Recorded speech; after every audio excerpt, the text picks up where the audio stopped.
تمہیں پتہ ہے مجھے خدا کی سب سے زیادہ کون سی بات حوصلہ دیتی ہے؟ کہ اللہ کے لیے کچھ بھی ناممکن نہیں ہے۔ اللہ کبھی اپنے بندوں کو تنہا نہیں چھوڑتا۔ وہ رب جب مدد کرتا ہے نا تو بندہ حیران رہ جاتا ہے۔ اللہ سے اچھی امید رکھو، وہ آپ کی پریشانیوں کو سکون میں بدل دے گا، کیونکہ وہ یہ کر سکتا ہے، وہ یہ اختیار رکھتا ہے۔ ہمیشہ دعا کیا کرو، کبھی بھی مایوس نہ ہوا کرو، کیونکہ جو کام آپ کو ناممکن لگتے ہیں آپ کی دعائیں ان کو ممکن کرنے کی طاقت رکھتی ہیں۔ اور یقین کرو جب اللہ سے تمہارا رشتہ مضبوط اور گہرا ہو جاتا ہے نا تو وہ تمہیں بھٹکنے نہیں دیتا۔ گناہ کے در پر کھڑے ہونے کے باوجود وہ تمہیں واپس کھینچ لائے گا۔ وہ تمہاری الفت کا جواب ضرور دے گا، اور وہ نمازوں میں سکون کی صورت میں، گناہوں سے اجتناب کی صورت میں، اور تمہاری پکار سن کر قبول کرے گا۔ وہ رب بہت مہربان ہے، تم اس پر یقین کر کے تو دیکھو۔ اور ہم تو انسان ہیں نا، اسی لیے اس کی مصلحت کو نہیں سمجھ سکتے، لیکن وہ رب ہے، میری تمام مشکلوں کو دور فرمائے گا، اور تمہاری بھی۔ ہر انسان کو وہی ملتا ہے جو اس کے نصیب میں لکھا ہوتا ہے، لیکن جو لوگ اللہ تعالیٰ سے دعائیں مانگتے ہیں، اللہ پاک ان کو وہ نعمتیں اور وہ خوشیاں بھی عطا کرتا ہے جو نصیب میں نہ بھی لکھی ہوں۔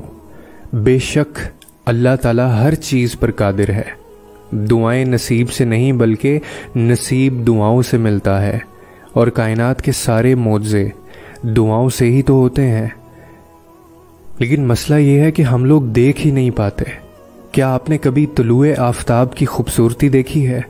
جس طرح اندھیری رات کے بعد سورج طلوع ہوتا ہے، یقین رکھیں کہ آپ کی دعائیں قبول ہونے کا راستہ تلاش کریں گی۔ زندگی کے سفر میں صبر ہی وہ دھاگا ہے جو خوابوں کو حقیقت بناتا ہے۔ اللہ کی تدبیر پر بھروسہ رکھیں، کیونکہ اللہ کی رحمت ہماری سمجھ سے باہر ہے۔ آپ کا دل امید کا باغ بن جائے جسے آپ کی دعاؤں سے سیراب کیا جائے گا، اور یاد رکھیں کہ ہر لمحہ اپنے خالق کے ساتھ اپنے تعلق کو مضبوط کرنے کا موقع ہے۔ آپ کا مضبوط ایمانی سفر آپ کی پاکیزہ روح کو روشن کرتا ہے، لہٰذا پوچھو، یقین کرو اور انتظار کرو۔ اللہ کا جواب ہمیشہ انتظار کے قابل ہے، اور جواب ہمیشہ خوبصورت ہی ہوگا۔ اس پر آنکھیں بند کر کے بھروسہ کریں، وہ آپ کو انشاءاللہ کبھی مایوس نہیں ہونے دے گا۔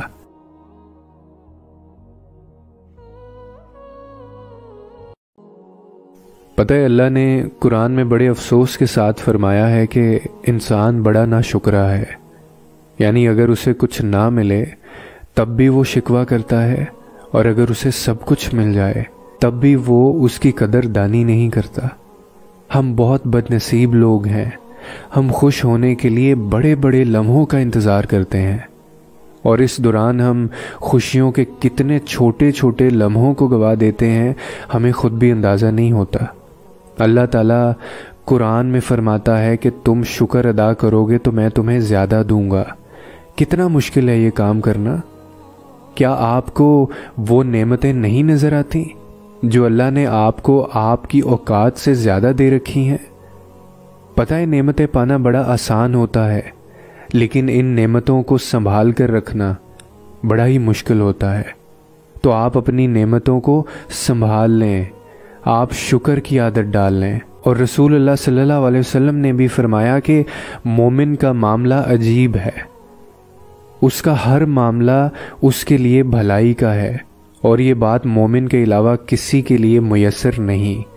اسے خوشی اور خوشحالی ملے تو شکر کرتا ہے، اور یہ اس کے لیے اچھا ہوتا ہے، اور اگر اسے کوئی نقصان پہنچے تو وہ اللہ کی رضا کے لیے صبر کرتا ہے، کیونکہ یہ بھی اس کے لیے بھلائی ہوتی ہے۔